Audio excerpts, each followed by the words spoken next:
요한계시록 2장 14절입니다. 그러나 나는 네게 몇 가지 나무랄 것이 있다. 너희 가운데는 발람의 가르침을 따르는 자들이 있다. 발람은 발락을 시켜서 이스라엘 자손 앞에 올무를 놓게 하고 우상의 제물을 먹게 하고 음란한 일을 하게 한 자다.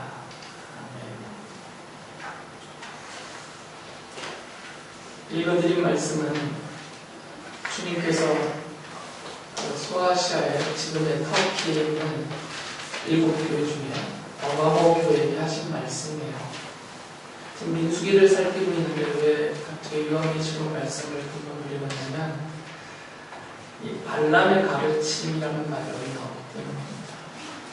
이 발람의 가르침이라는 게 도대체 뭐길래 주님께서 교회들에게, 성도들에게, 지금 우리들에게 이 경계의 말씀을 하고 계시는지 그것을 민수기에서 살펴보고 민수기에서 이 발람의 가르침이라는 것이 어떤 모습으로 나타났는지를 살펴보고 오늘 우리 자신에게 이 말씀을 적응하는 그런 시간을 가지려고 합니다. 이집트에서 탈출하고 광야를 지나오는 이스라엘 백성들에게 가장 심각한 사건이 발생이 됐습니다. 물론 그 과정에도 많은 사건들이 있었고 또 어려움들이 많이 있었지만 이 모압 땅에 와서 이번에 맞닥뜨리게 된 이 사건은 정말 심각했어요. 그 이전에 비해서 훨씬 더 심각성이 아주 큰 그런 사건이 하나 벌어지는데 그게 바로 이 바알 부월 사건입니다. 모압의 당시의 왕이었던 이 발락이라는 사람이 소문을 들었죠. 이스라엘 사람들이 이집트에서 나와서 자기네 땅까지 오는 동안 이들이 아모리 왕, 또 시온도 물리쳐서 그 땅도 점령하고 또 바산 옥도 물리치고 그 땅도 점령하고 또 호르마 이런 지역들도 점령하면서 계속 땅을 이렇게 정복하면서 오니까 이제 이 발람이 걱정이 됐죠. 이제 우리 차례인가 보다 하고. 그런데 원래 하나님께서 모세를 통해서 이스라엘 백성에게 하신 말씀이 있었어요. 모압은 치지 말라 그러셨습니다. 왜 그러냐면 이 모압은 아브라함의 조카였던 롯의 후손들이기 때문에요. 그래서 치지 말라 그랬습니다. 사실은 이스라엘이 모압을 칠 생각은 없었어요. 그래서 오히려 사이좋게 지내려고 했습니다. 그리고 실제로 사이좋게 왕래를 했죠. 그런데 이 발락은 걱정이 됐어요. 그걸 믿을 수가 없었던 거죠. 언제 이스라엘이 저 사람들이 자기네를 칠까 걱정되는 마음 때문에 발람이라는 사람을 불러옵니다. 이 발람은 당시에 아주 유명한 사람이었어요. 이 모압이라는 지역은 또 미디안이라고 불렸는데 이 미디안 지역에 아주 유명한 사람이었습니다. 이 발람에게는 특별한 재주가 있었는데 발람이 저주를 하면 저주를 받고 발람이 축복을 하면 축복을 받는 것으로 그렇게 알려졌어요. 당시 사람들에게. 그래서 민수기 22장 6절에서 발락이 발람에게 이런 말을 하거든요. 그대가 복을 비는 이는 복을 받고 그대가 저주하는 이는 저주를 받는다는 것을 나는 알고 있습니다. 라고 말을 했어요. 그렇게 소문이 나 있는 거죠, 이미. 그런데 이 발람이라는 사람은 사실 하나님의 예언자 선지자는 아니었어요. 오히려 이 사람은 성경의 표현을 보면 그 미디안 지역에 있는 점쟁이였죠. 다른 말로 하면 마법사였어요. 민수기 24장 1절에 보면 이렇게 기록이 되어 있습니다. 발람은 자기가 이스라엘에게 복을 빌어주는 것이 주님의 눈에 좋게 보였다는 것을 알고는 매번 의뢰하던 것처럼 마술을 쓰려 하지 않고 대신 광야 쪽으로 얼굴만 돌렸다라고 하죠. 여기서 이 마술을 썼다 할 때 이 마술은 나하시라는 히브리 단어는 점이라는 게 점치는 또는 마법이라는 단어입니다. 점, 마법 이런 것을 말하죠. 그러니까 은혜, 평소에 하던 것이라고 하는 말입니다. 그러니까 발람은 평소에 늘 점을 치거나 마법을 썼다는 말이에요. 그러니까 사실은 점쟁이나 마법사죠. 그런데 이번에는 쓰지 않았다는 것입니다. 왜 그러냐면 쓸 필요가 없었던 게 하나님의 영이 발람을 사로잡아서 이스라엘을 축복하는 말을 그에게 넣어서 내뱉게 하셨기 때문이에요. 그러니까 이 마법이나 점을 쓸 필요가 없었던 거죠. 나중에 이 사건을 기록하고 있는 여호수아서에 보면 여호수아 13장 22절에 이 발람에 대해서 이렇게 말을 해요. 이스라엘 자손이 그들을 살려고 할 때 부올의 아들인 점쟁이 발람도 다른 여러 사람과 함께 칼에 맞아서 죽었다라고 기록을 하고 있어요. 여기서 이 점쟁이라는 것도 점치는 사람이라는 분사형으로 쓴 단어거든요. 그러니까 점쟁이예요. 좀 더 좋은 표현인지 모르겠지만 그럴듯하게 불러와봤자 마법사이죠. 그러니까 하나님의 예언자, 하나님의 선지자, 하나님의 종은 아닙니다. 그냥 미디안 땅에 있는 유명한 점쟁이나 유명한 마법사였던 사람을 하나님이 그를 사용해서 이스라엘을 축복하게 한 거죠. 원래는 발락이 이 발람을 통해서 이스라엘을 저주하고 이스라엘을 망하게 하려는 시도를 했지만 하나님이 그것을 이렇게 바꿔버리셨다라는 거죠. 그래서 이 발락은 사실 원했지만 발락이 원하는 대로 이스라엘을 저주하지 않았어요. 저주하려고 해도 성경에 보면 하나님의 영이 그에게 하나님의 말씀을 주셔서 이스라엘을 축복하게 만들었다라고 써있어요. 그러니까 발람은 점을 칠 수도 없었고 자기가 평소 하던 대로 마법을 부릴 수도 없었고요. 그래서 이스라엘을 저주할 수가 없었어요. 하고 싶어도 할 수가 없었던 거죠. 하나님의 영이 그를 사로잡고 있었기 때문입니다. 그렇다고 해서 이때부터 시작해서 죽을 때까지 발람이 하나님의 영에 사로잡혀서 하나님의 선지자로 확 바뀌었다. 그런 말은 아니에요. 아까 읽어드린 말씀처럼 나중에 이스라엘 사람들이 이 모압 미디안 땅을 치게 되거든요. 바알로 사건 때문에. 그때 이 발람도 칼에 맞아 죽어버렸어요. 하나님의 선지자라면 이런 최후를 맞이할 수가 없겠죠. 이제 여기에서 어떤 문제가 생겼냐면 이렇게 발람이 이스라엘을 3번 축복하고 이제 자기네 집으로 돌아가 버렸거든요. 떠나버렸어요. 그런데 이 발람이 떠난 다음에 벌어진 사건이 있었습니다. 그것이 바로 이 바알볼 사건이에요.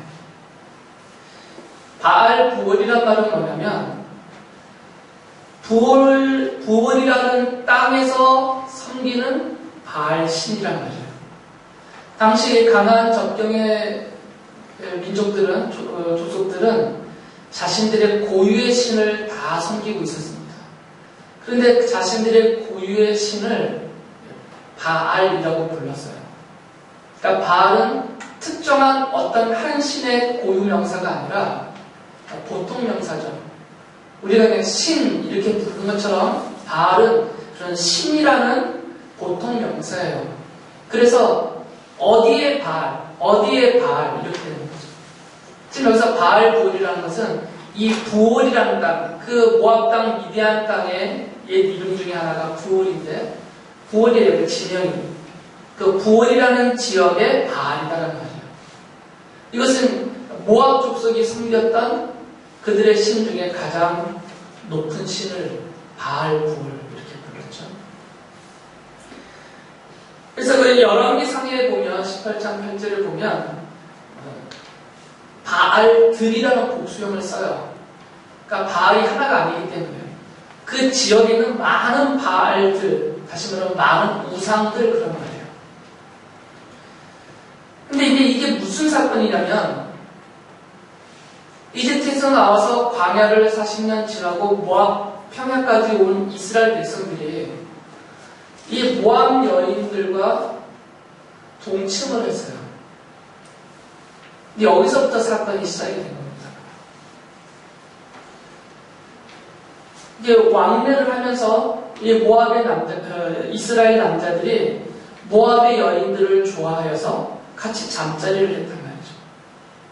그리고 같이 잠자리를 하면서 이 모압 여인들이 또 모압 사람들이 차려주는 그 맛있는 음식들, 그 음식을 먹고 아주 혼이 쏙 빠졌어요. 그래서 그 맛있는 음식을 먹고 모압 여인들과 음행을 하다 보니까 몸과 마음을 다 빼앗겨서 결국은 이 여인들의 손에 이끌려서 무슨 짓을 하게 됐냐면 바알 구홀 앞에 가서 거기서 절을 하고 제사를 지내고 그 우상을 숭배하고 섬기게 되어버렸다는 것입니다. 이게 바알 구홀 사건이에요. 그래서 하나님이 그들을 보고 진노하셨죠. 이스라엘은 하나님의 백성입니다. 하나님만을 섬기는 하나님의 백성이에요. 하나님이 그들에게 성막도 주시고 거기서 제사하고 하나님을 섬길 때 하나님이 그들의 죄를 용서하시고 은혜도 베푸시고 그들을 구원하시고 그들을 돌봐주시는 이런 은총 가운데 인도함 받고 가나안을 향하여 가는 하나님의 백성들입니다. 그러니까 이스라엘은 하나님만 섬겨야 되는 백성이에요. 그런 이스라엘이 지금 모압 여인들과 뒹굴면서 그 산의 진미를 맛보면서 바알 구홀에게 가서 그걸 섬기고 있단 말이죠. 그 모습을 보고 하나님이 진노를 하셨어요. 그래서 모세에게 이런 말씀하셨어요. 너는 백성의 우두머리들을, 이 우두머리들은 지금 거기 가서 그 짓을 하는 사람들입니다. 모두 잡아다가 해가 환히 비치는 대낮에 주 앞에서 그것들의 목을 매달아라 라고까지 말씀하셨습니다. 그리고 전염병을 보내셔서 이 모압 여인들과 동참하고 바알 구홀 앞에 가서 절하고 섬겼던 이스라엘 남자들 24,000명이 죽습니다. 얼마나 많은 사람들이 있으려는지 알겠죠. 그리고 하나님이 얼마나 진노하셨는지를 알 수가 있어요. 이게 이 이스라엘 사람들이 가서 잠깐 즐기고 온 것이 아니라 아예 그들과 결합됐다라고 성경은 말을 해요. 이 이스라엘 사람들이, 이스라엘 남자들이 바알 구홀과 결합됐다라고 민수기 25장 3절에서 말하거든요. 이 결합됐다라는 것은 완전히 묶였다는 거예요. 한 덩어리로 묶였다. 그러니까 지금 잠깐 가서 즐기고 온 것이 아닙니다. 잠깐 가서 맛있는 음식 먹고 잘 먹었다고 이빨 쑤시면서 온 게 아니라 아예 또 꽁꽁 싸매어져서 묶여버린 거예요. 이 모압 여인들에게. 그리고 바알 구홀에 한 덩어리가 되어버렸다는 얘기입니다. 하나님의 백성인 이스라엘 사람이 이제는 모압 여인들과 바알 구홀과 묶여서 그것을 섬기는 모압 사람과 똑같은 우상 숭배자가 되어버렸다라는 표현이에요. 그래서 호세아 선지자가 이들을 가리키면서 이 바알 구홀 사건을 회상시키면서 이렇게 호세아서 9장 10절에서 말을 해요. 그러나 바알 구홀에 이르자 그들은 거기에서 그 부끄러운 우상에게 몸을 바치고 우상을 좋아하다가 우상처럼 추악해지고 말한다라고 말해요. 하나님의 진노가 심할 수밖에 없었던 거죠. 물론 여기서 표현되는 하나님의 진노는 단순한 화풀이가 아닙니다. 이것은 이스라엘 백성들을 보호하시려는 하나님의 은혜이죠. 내버려 주시면 24,000명이 아니라 24만 명이 그렇게 됐을 거예요. 갔다 온 사람들이 얼마나 좋았겠어요. 그러니까 아직 가지 않았던 다른 사람들을 또 유혹하여 데리고 갔을 것이고 이것이 점점 확산되다 보면 아예 이스라엘 백성 내버려두면 그 전체가 다 바알 구홀 앞에 엎드리게 될 것이죠. 그래서 하나님이 이걸 막으셔야만 한 것입니다. 하나님이 하나님의 백성을 지키셔야 되는 거죠. 정신을 못 차리고 있으니까. 그래서 이미 그곳에 가서 결합되어져 버린 그들은 하나님 죽여버리셨어요. 그리고 그것을 본 나머지 이스라엘 사람들이 놀라서 무서워서 이러면 안 되겠구나 하고 정신 차려서 바알 구홀에게 결합되지 않고 하나님 앞에 엎드리게 하나님이 차단해 주신 거죠. 한편에서는 이미 가버린 자들에 대해서 하나님이 심판하신 것이고 다른 측면에서는 하나님의 백성들을 보호하셨던 거죠. 이게 바알볼 사건입니다. 그런데 이 민수기를 보면 발람이 이스라엘을 축복한 다음에 떠나버렸거든요. 그 이후로 이 바알볼 사건과 관계되어서 발람이 등장하지를 않아요. 민수기에서는. 축복하고 떠난 다음에 그냥 칼에 맞아 죽었다. 이거밖에 없어요. 그런데 이 중간에 생긴 이 바알볼 사건을 가리켜서 성경은 이런 표현들을 씁니다. 민수기사 31장 16절에 보면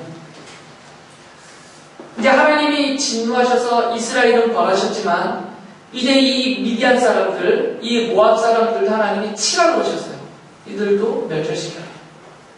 그래서 그들을 이스라엘 백성들이 가서 공격하고 그들을 정복하고 다 죽이려고 하셨는데 이 이스라엘 사람들이 다 죽이지 않고 이 미디안, 모압 여인들을 사로잡아 왔어요. 그들을 포로로 사로잡아 왔을 때 그것을 본 모세가 이렇게 말을 합니다. 민수기 31장 16절에서 이 여자들이야말로 지금 포로로 잡아온 모압 여인들이에요. 부월에서의 그 사건 때에 발람의 말을 듣고 이스라엘 자손을 꿰어 주님을 배신하게 하고 주님의 회중에 연병이 곧 전염병이에요. 일어나게 한 바로 그 사람들이요 라고 말하면서 그 여자들도 다 죽여버리라고 하셨어요. 분명히 여기서는 이 여인들은 누구냐를 설명할 때 발람의 말을 듣고 이스라엘 자손을 깨어낸 여자다라는 것이죠. 성경에는 발람이 이런 꾀를 준 적이 없어요. 그런 기록이 안 써 있어요. 그냥 축복하고 떠났다만 있는데 그 떠난 사이에 무슨 일이 벌어졌는지는 기록하지 않았지만 이 바알볼 사건이 일어난 다음에 성경은 무엇이라고 말하냐면 이 바알볼 사건은 발람의 말을 듣고 발락이 발람의 말을 듣고 이 모압 여인들을 시켜서 이스라엘 사람들을 유혹하여 덫에 빠뜨린 사건이다라고 설명을 하고 있는 거죠. 그러니까 이스라엘 사람들이 바알볼 사건을 일으키게 된 이유는 그 속임수는 어디서 나왔냐면 발람에게서 나왔다라고 합니다. 좀 전에 읽어드린 이 성경 요한계시록 2장 14절에서도 이렇게 설명하죠. 발람은 발락을 시켜서, 그러니까 발람이 발락에게, 모압왕 발락에게 가르쳐줬단 말이죠. 그를 시켜서 이스라엘 자손 앞에 올무를 놓게 하고 우상의 제물을 먹게 하고 음란한 일을 하게 한 자다라고 발람을 설명해요. 그러니까 이 바알볼 사건은 이 발람이라는 사람이 시켜서 생겼다라고 말하는 거죠. 베드로 사도가 베드로서 2장 15절에서 이 발람에 대한 이런 표현을 씁니다. 그들은 바른 길을 버리고 그릇된 길로 갔습니다. 불의의 싹을 사랑한 불의의 아들 발람의 길을 따라가는 것입니다. 유다서를 쓴 유다 장로도 유다서 1장 11절에서 싹을 발아서 발람의 그릇된 길에 빠져들었으며 라는 표현을 써요. 그러니까 이 표현들을 보면 발람은 불의의 재물, 쌍, 곧 돈을 바꾸죠. 재물을 받고 이 꾀를 주었다 그 말이에요. 민수기에는 그 내용이 써있지 않았지만 다른 성경이 그것에 대해서 보충해서 설명을 해주고 있습니다. 이 바알볼 사건은 어쩌다 보니 생겨난 사건이 아니에요. 이스라엘 사람들과 모압 사람들이 왕래하며 교류하다 보니까 자연적으로 발생한 사건이 아니라 이건 치밀하게 의도된, 계획된 사건인 거죠. 이스라엘 사람들이 덫에 걸린 거죠. 그 덫은 발람이 가르쳐준 것이죠. 그래서 성경에 보면 발람의 꾀, 발람의 길, 발람의 어그러진 길, 발람의 교훈, 발람의 가르침 이런 표현들을 계속 써요. 그래서 미가 선지자가 이스라엘 백성들에게 이렇게 경고를 합니다. 미가서 6.5절에 보면 내 백성아 모압의 발락 왕이 어떤 음모를 꾸몄으며 부올의 아들 발람이 발락에게 어떻게 대답하였는지를 기억해 보아라 라고 말해요. 기억하라라고 가르치죠. 그러니까 발람이 발락을 시켜서 한 일을 잊지 말라 그 말이에요. 이 발람이 발락에게 가르쳐준 그 꾀, 요한계시록에서는 발람의 가르침이라고 말했는데, 이 발람이 발락에게 가르쳐준 이 발람의 가르침은 방법에 있어서는 뭐겠어요? 어떤 방법을 가르쳐준 거죠? 요즘 말로 하면 미인계죠. 모압 여인들로 하여금 이스라엘 남자들을 꼬셔라고 말해요.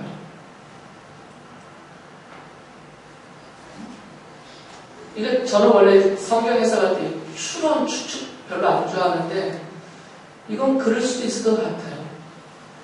광야 40년을 지나오면서 이스라엘 남자들과 함께 생활해온 이스라엘 여자들에 비해서 이 모압의 여인들이 좋아 보였을 것은 분명한 사실인 것 같아요.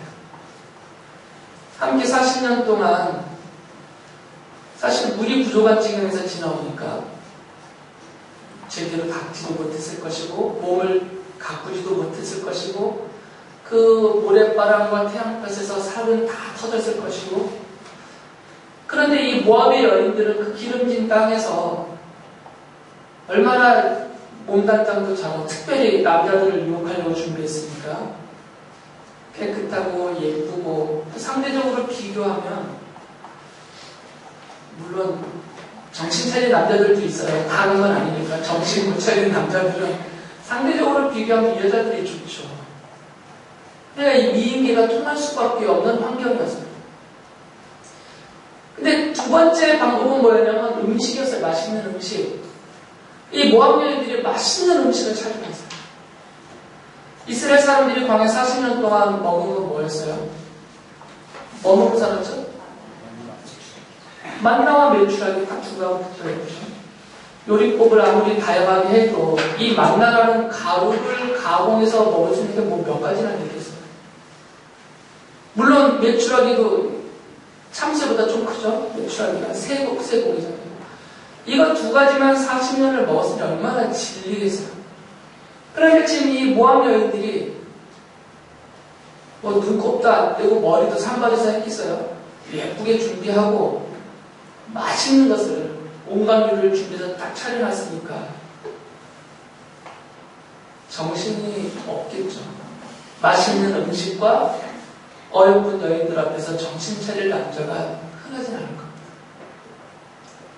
이 자리에 있는 우리들도 만약에 그 앞에 있었으면 큰일 날 뻔했어요. 그냥 추측이에요, 그냥. 근데 그럴 수도 있을 것 같아요.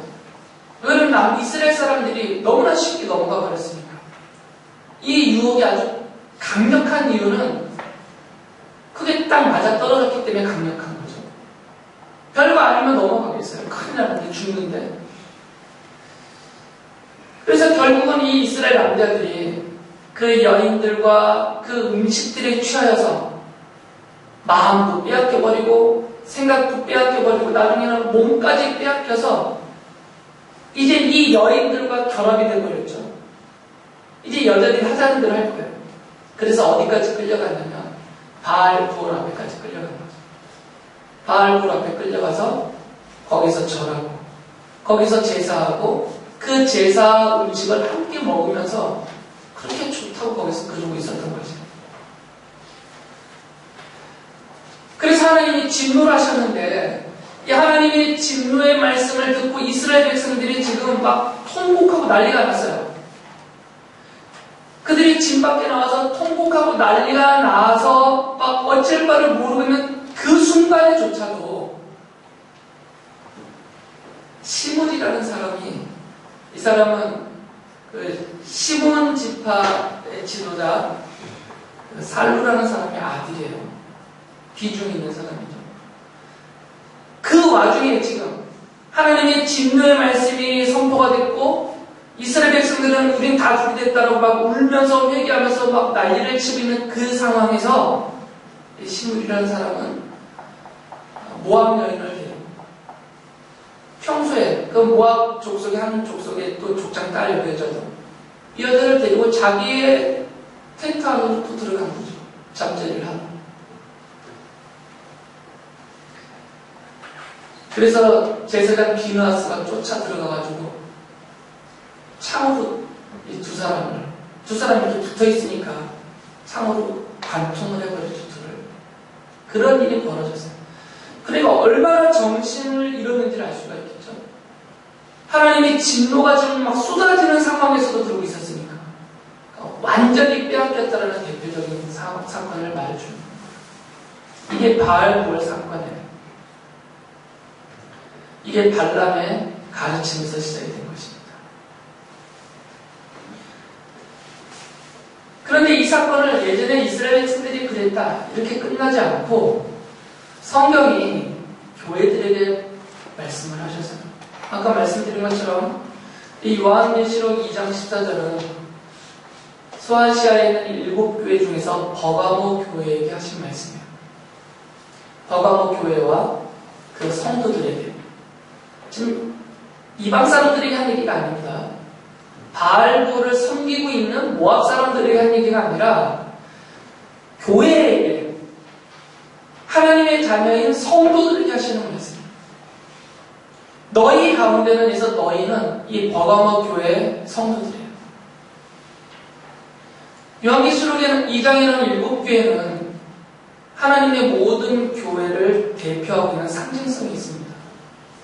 지금 이것은 우리 교회까지 포함되고 우리 모두가 포함이 되는 말씀이죠. 그래서 우리에게 하시는 말씀. 그러니까 버가모 교회에게만 한 말이 아닙니다. 너희 가운데는 발람의 가르침을 따르는 자들이 있다. 교회 안에도 성도들 가운데도 이 발람의 가르침을 따라가는 사람이 있다는 거죠. 실제로 그렇죠. 성도라는 이름을 달고서도 이스라엘 사람들이 이 바알볼에게 넘어간 것처럼 그 유혹의 덫에 빠져서 헤매는 분들이 있어요. 물론 그 덫은 이제는 아주 다양해졌죠. 바알볼 사건 때는 크게 두 가지였어요. 아까 뭐라 그랬죠? 여자와 음식. 여자와 음식이라는 두 가지는 출애굽이라는 상황에서는 가장 강력한 유혹이었어요. 먹을 것이 없었던 이스라엘 백성에게는 먹을 것이라는 것이 가장 강력한 유혹이었고, 그 광야에 거친 생활했던 이스라엘 남자들에게는 이 모압의 아리따운 여인들이라는 것은 아주 강력한 유혹의 덫이에요. 지금은 먹을 것 때문에 바알 앞에 숙이는 사람이 그래도 있겠죠. 그럴 수도 있어요, 지금도.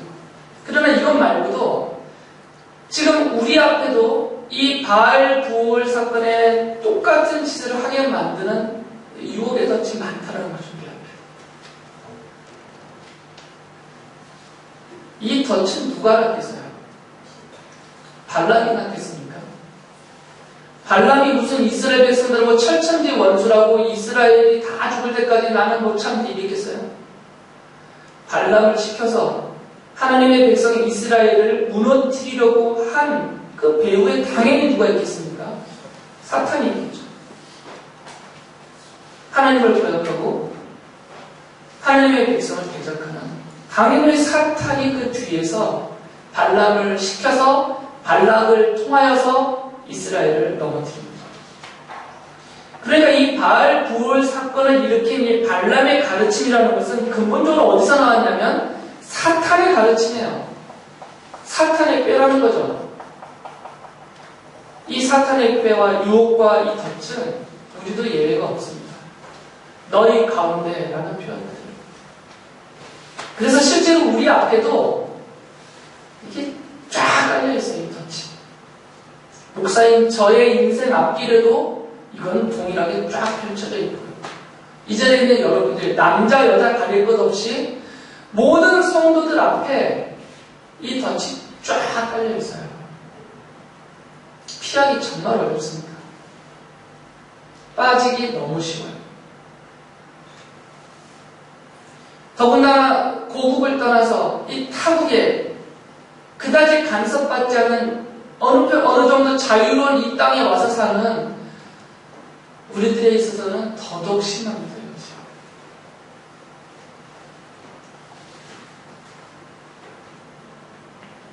여자 때문에 그렇게 될 수가 있습니다. 고린도전서 10장 8절에 보면 바울 사도가 이 바알볼 사건을 상기시키면서 고린도 교회 교인들에게 이렇게 말씀해요. 간음하지 맙시다. 그들 가운데 얼마가 간음을 하였고 하루에 23,000명이나 쓰러져 죽었습니다. 숫자에는 약간 차이가 있었지만 그 내용이에요. 간음하지 맙시다. 바울은 직접 찍어서 말한 거죠. 간음하지 마세요. 라는 말이에요. 바알볼 사건의 시작은 간음이었으니까. 이스라엘 남자들이 모압 여인들과 음행한 이 간음이 시작이었어요. 단순한 잠자리에서 시작한 이 간음이 나중에 영적인 간음까지 발전되어서 바알볼 앞에 빠져버렸기 때문이죠.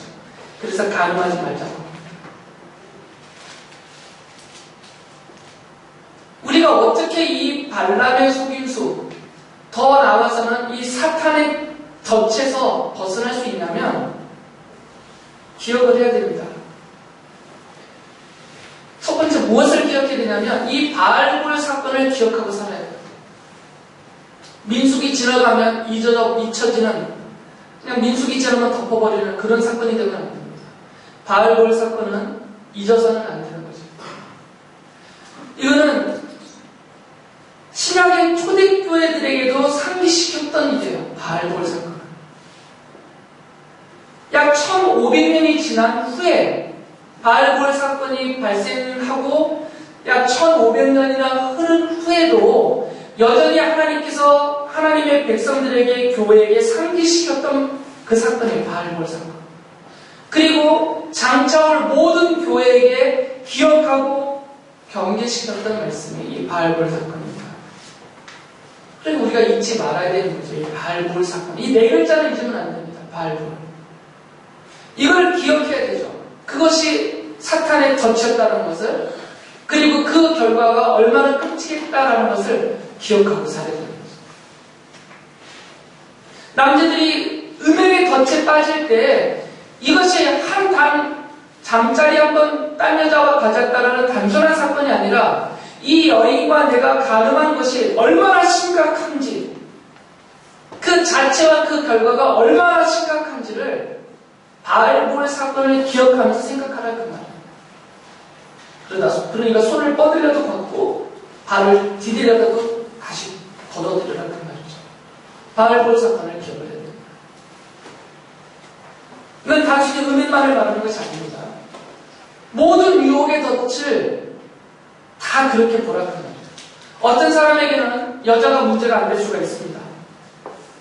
하지만 어떤 사람에게는 돈이 덫이 될 수가 있어요. 노는 것이 덫이 될 수도 있고, 노름이 덫이 될 수 있고, 오락이나 어떤 문화적인 것이나 또 학문적인 것이나 심지어는 일 중독 같은 것도 포함되는 이 중독 증세를 일으킬 수 있는 이런 모든 것들이 다 덫이 되는 거죠. 그 덫에 걸리면 자빠지게 만들어지게 됩니다. 그러니까 이 바알볼을 기억하는 겁니다. 이건 주께서 기억하라 하셨기 때문에 기억해야 돼요. 제가 여러분에게 세상스럽게 건면하는 것이 아니라 이건 주님이 사도들을 시켜서 교회에게 기억하라라고 하신 말씀이니까 우리는 기억해야 됩니다. 바알볼을 잊으면 안 됩니다. 아예 써놓으셔도 돼요, 집에다가. 회사에 들어서 사람들은 못 알아보겠지, 저게 뭔지. 하지만 우리만 알면 되잖아요. 나만. 위험한 것을 한번 써놓으세요. 컴퓨터 게임에 빠지는 사람은 컴퓨터 화면 앞에 바알볼 써놓으세요. 그러면 덜 하게 될 거죠. 핸드폰에 너무 빠져있는 사람은 핸드폰에다 스티커를 써서 붙여놓으세요. 바알볼. 내가 덫이라고 생각되는 것마다 다 써놓으세요. 바알볼.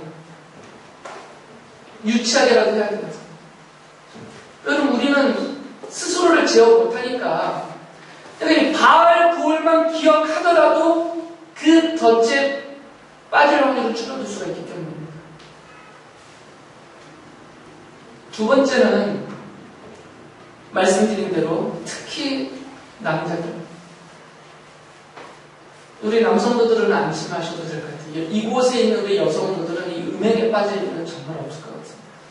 한국의 상황은 심각하지만 그러나 남성들은 위험해요. 늘 말씀드리죠. 특히 혼자 계신 분들 조심하셔야 돼요. 여러분은 잘 지키고 계시지만 유혹은 항상 옆에 있다 그 말이에요. 이 음행을 꼭 조심하셔야 됩니다. 이곳은 너무 쉬운 곳이니까 내가 방심하면 순간적으로 넘어갈 수 있는 곳이 이곳이에요. 그러니까 조심하셔야 돼요.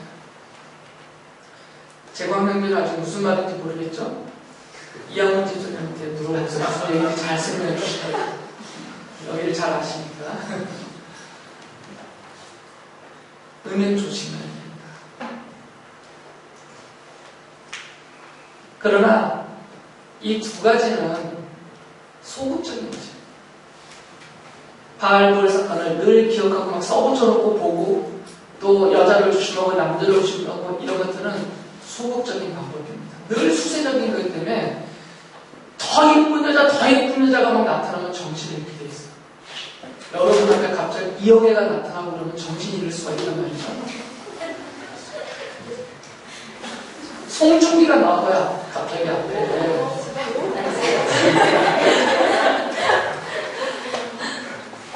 그러니까 이 유혹은 사탄이 얼마나 지혜롭겠어요. 이 유혹은 내가 넘어올 때까지 심해져요.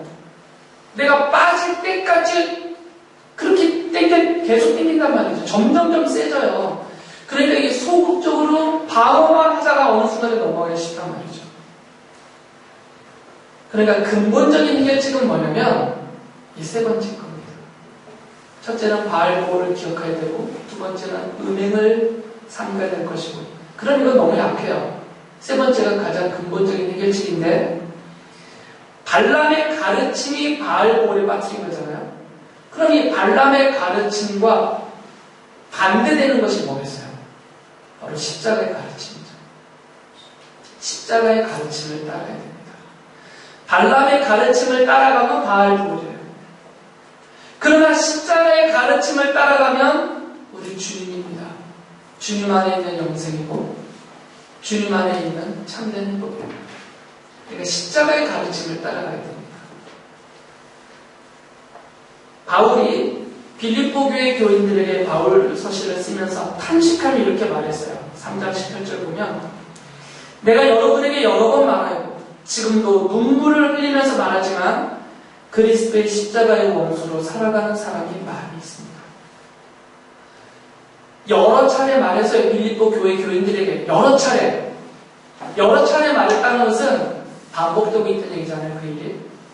그리고 눈물을 흘리면서 말한다는 것은 그것이 너무너무 안타깝단 말이에요. 빌립보 교인들이 이 지경이 된 게.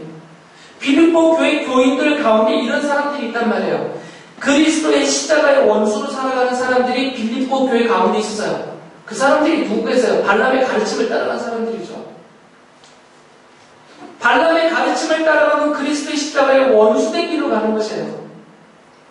그러니까 지금 바울의 얘기는 뭐냐면 발람의 가르침을 따라가지 말고 그리스도의 십자가의 가르침을 따라야 된다 이것을 말하는 거죠.